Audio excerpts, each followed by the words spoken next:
परम सत्य तो केवल एक ही है, जो जन्म मरण के चक्कर से मुक्त करके आत्यंतिक मोक्ष प्राप्त करवाता है।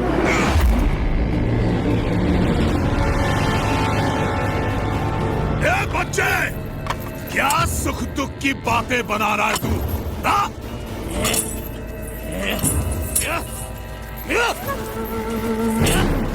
अरे यहाँ मेरे साम्राज्य में सबके लिए केवल एक ही वस्तु प्राप्त है, और वो है सुख, सुख और सुख। समझा तू? सुख या सुख का भ्रम? सुख, केवल सुख, केवल सुख।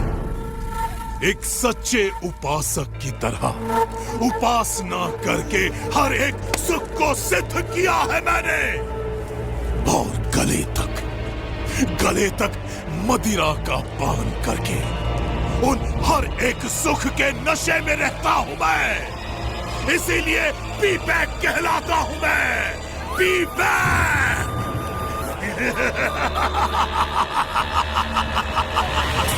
पी-बैक। अपने प्रपंच से लोगों को डरा धमकाकर स्वयं सुखी रहना वो सिद्धि नहीं, परंतु विकृति है विवेक। अपनी सिद्धियों का उपयोग सबके सुख के लिए करना चाहिए, दुख के लिए नहीं। अरे वाह, ये छोटे गुरुजी तो ज्ञानोपदेश भी देते हैं। महाज्ञानी है गुरुजी। पर अभी गुरुजी को पता चल जाएगा कि मेरी शक्तियों के सामने उनका ज्ञान कैसे हवा में फुर्र हो जाता है।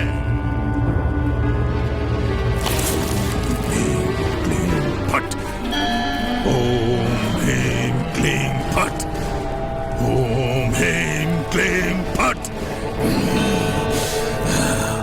ये देख मेरी शक्ति छोकरे, ये देख।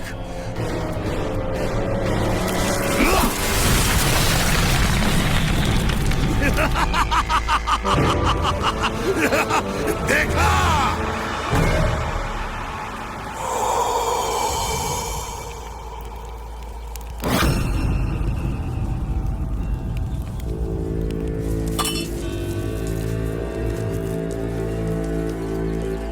घबराइए मत, परमात्मा की दिव्य शक्ति पर भरोसा रखिए, उनका दृढ़ आश्रय रखिए, तो इसकी मलिन विद्या की शक्ति अपने आप असमर्थ हो जाएगी, आपको कुछ भी नहीं कर पाएगी।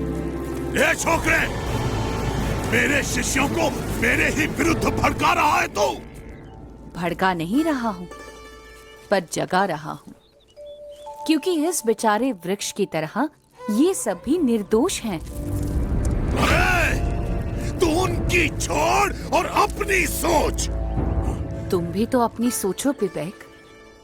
दूसरों के विनाश से स्वयं का विकास करने पर तुले हो तुम। ऐसे भोले भाले लोगों को मूर्ख बनाते हुए तुम इतने अंध हो गए हो कि स्वयं को भी मूर्ख बनता हुआ देख नहीं पा रहे हो। जरा सोचो विवेक, तुम सब मोह माया का त्याग कर निकल पड़े थे, वो किस लिए? और अब कैसे स्वयं ही मोह माया में अंध हो चुके हो? कुछ तो अंतर्दृष्टि करो विवेक।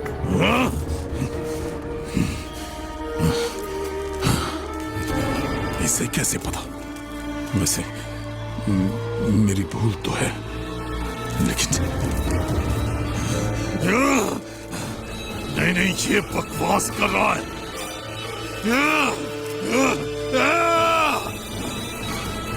तू ऐसे नहीं समझेगा, अब तुझे मारना ही पड़ेगा।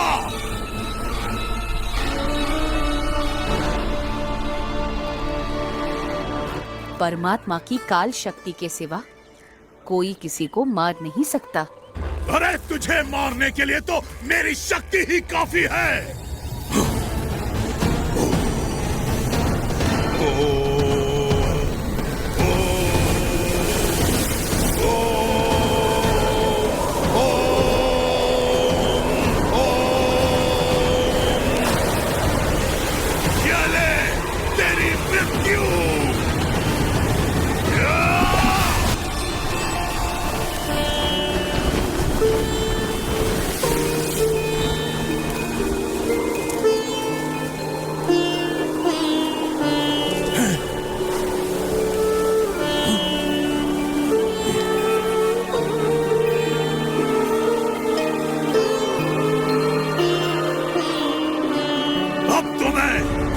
मेरी परम शक्तियों का आह्वान करूंगा और तुझे मार के ही दम लूंगा।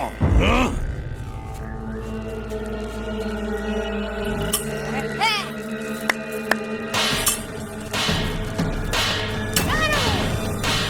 शक्तियों को मिलाओ, शक्तियों को मारो, शक्तियों को मिलाओ,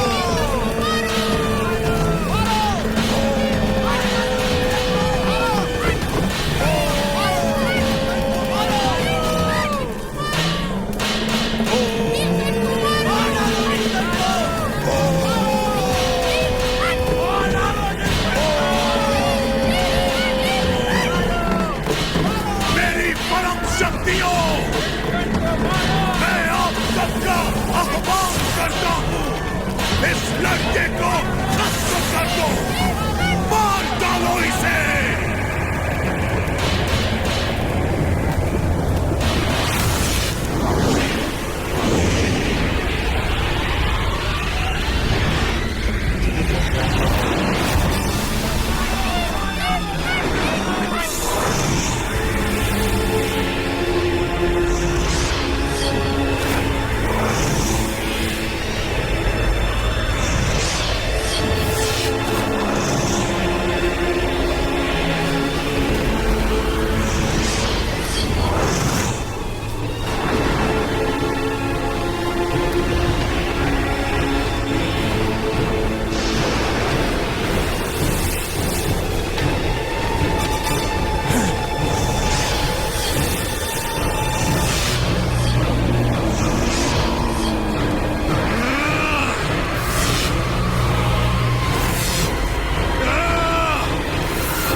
ये कैसे संभव है? ह्रीं क्लीं फट, ओम ह्रीं क्लीं फट।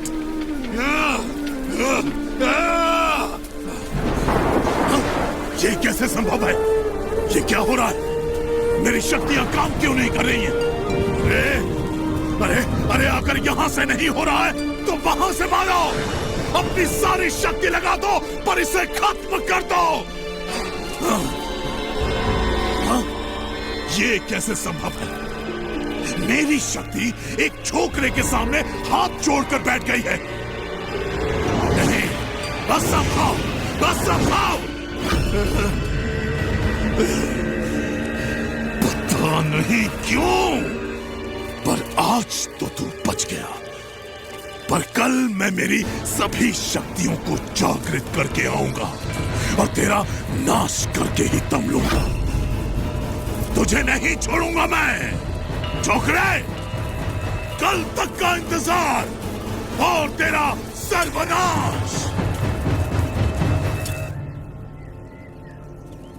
तेरा सर्वनाश।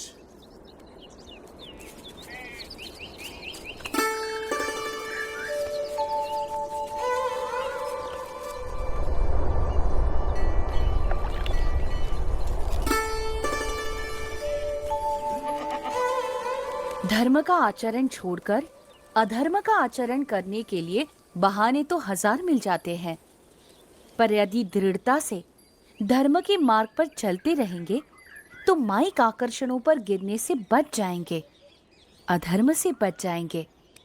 वरना तो मार्ग भी गलत और ध्येय भी गलत, और साधना ही गलत होगी तो साध्य कैसे योग्य मिलेगा? नीलकंठ वर्णी, नीलकंठ वर्णी, नीलकंठ वर्णी, नीलकंठ वर्णी, क्षमा कर दीजिए मुझे, मैंने बहुत बड़ी भूल की है। अरे पीबेक, गुरुदेव, मुझे क्षमा कर दीजिए गुरुदेव, और मुझे अपना शिष्य स्वीकार कर लीजिए। कल रात को मैंने मेरे सभी आराध्यों का फिर से आह्वान किया और उनसे कहा कि वे आपका नाश कर दें, तो उन्होंने तो मुझे ही बहुत मारा, पटक पटक कर धो दिया मुझे, और उन्होंने कहा कि आप तो सबके स्वामी सर्वोपरि परमात्मा है। मुझे क्षमा कर दीजिए प्रभु, मुझे क्षमा कर दीजिए। सच्चे गुरु के बिना कोई भी साधक इधर उधर भटक ही जाता है। मैं भी भटक गया था। कोई बात नहीं विवेक, मार्ग से भटक जाने का अर्थ हमेशा ध्येय से भटक जाना ही नहीं होता। तुम्हारे पूर्व जन्मों की भूलों को तुम अज्ञान के कारण भूल गए हो, वैसे ही इस जन्म की भूलों को ज्ञान से भुला दो और अभी से एक अच्छे जीवन की शुरुआत कर दो। जी गुरुदेव, गुरुदेव मैंने बहुत भूल की है। अब आप ही मेरा मार्गदर्शन कीजिए। जरूर विवेक, गुरु तो सही मार्ग दिखाने का प्रयास करता ही है, पर उस मार्ग पर चलना वो तो साधक का ही काम है। बस अब तुम एक सच्चे साधक को शोभा दे वैसा जीवन जियो। शुद्ध धर्म, शुद्ध आचरण, शुद्ध भक्ति भाव, यथार्थ ज्ञान आदि को अपनाकर परमात्मा की ओर कदम बढ़ाते चलो, तो वो भी तुम्हारी ओर आते चलेंगे। तुम्हारे पुराने संसार की रचना तुम्ही ने की थी और तुम्हारे नए संसार की रचना भी तुम ही करो।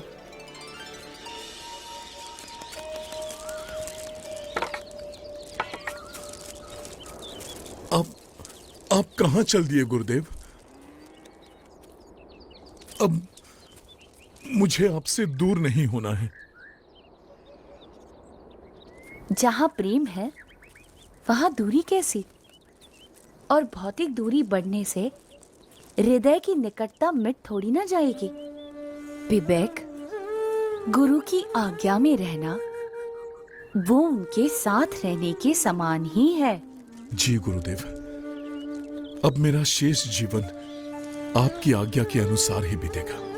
तो मैं सदैव तुम्हारे साथ रहूंगा। प्रणाम गुरुदेव।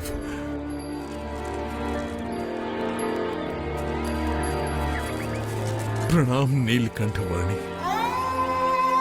सच्चे गुरु की सच्ची संगति और उस संगति से आत्यंतिक मोक्ष की प्राप्ति, साक्षात परमात्मा की प्राप्ति।